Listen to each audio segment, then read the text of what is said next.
ધંધુકા શહેર અને ગ્રામ્યમાં કાયદો અને વ્યવસ્થા જાળવવા અંગે આવેદનપત્ર આપવામાં આવ્યું। અમદાવાદ જિલ્લાના ધંધુકા તાલુકામાં છેલ્લા ઘણા સમયથી કાયદો અને વ્યવસ્થા કથળી ગઈ છે।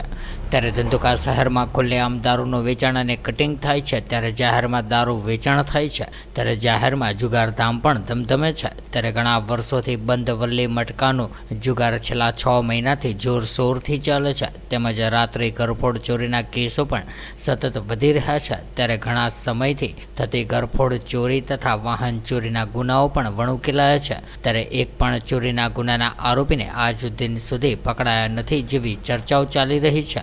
ત્યારે ધોલેરા કોર્ટના પ્રિન્સિપાલ સિવિલ જજ સાહેબના ધંધુકામાં આવેલ નિવાસ સ્થાને જ તારીખ 26/1/2025ના રોજ ચોરી થયેલ। ત્યારે તારીખ 24/2/2025ના રોજ સાંજે 7:15ની આસપાસ ધંધુકાના જાણીતા ડોક્ટર કેસી શાહ સાહેબના ઘરે અજાણ્યા 3-4 ઈસમો દ્વારા ઘરમાં ઘૂસીને તીક્ષ્ણ હથિયારો વડે હુમલો કરીને શારીરિક ઈજાઓ પહોંચાડીને લૂંટી લેવાના ઈરાદે ઘરમાં ઘૂસી ગયા હતા। પરંતુ લોકોને જાણ થતાં જ લોકોના ટોળા ભેગા થઈ ગયા હતા અને એક હુમલાખોરને પકડી પાડ્યો હતો, જ્યારે બાકીના હુમલાખોરો ફરાર થઈ ગયા હતા। ત્યારે આમ ધંધુકા શહેર અને ગ્રામ્ય વિસ્તારોમાં ગુનાખોરીનો આતંક સતત વધી રહ્યો છે। ત્યારે હાલના પીઆઈ શ્રી ગોજિયા આ ગુનેગારોને પકડવામાં વામડા સાબિત થયેલા છે। ત્યારે પીઆઈ શ્રી ગોજિયાના સમયમાં ગુનાખોરી અંકુશમાં લેવાને બદલે સતત વધી રહી હોય તેવું લોકમુખે ચર્ચાઈ રહ્યું છે। ત્યારે ગુનાખોરીને સ્થાનિક પોલીસનો કોઈ ડર નથી તેમ સ્પષ્ટ જણાઈ આવે છે।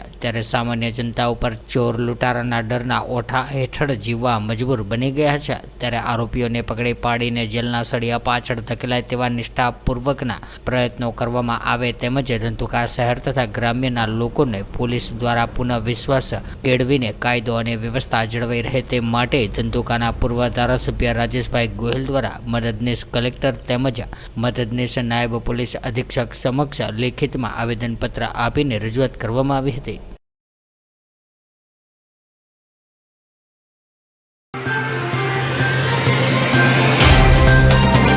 तो व्हाट्सएप, ट्विटर, फेसबुक, इंस्टा जहाँ भी आपका अकाउंट है, इसे शेयर बटन के द्वारा वहाँ पर शेयर करें।